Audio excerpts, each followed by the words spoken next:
Kana si John Magno, she never been a DDS or a Duterte supporters. Wa man na siya gipansin. Siya ang nagpapansin ni Digong.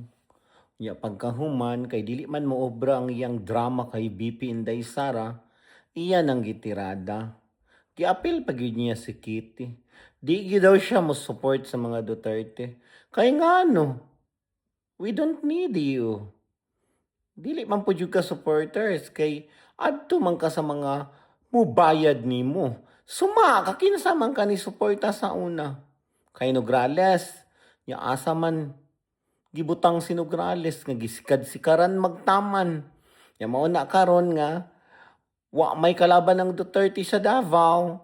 Mao nang imo na lang jud silang tiridahan kay wa man kay maadtuan.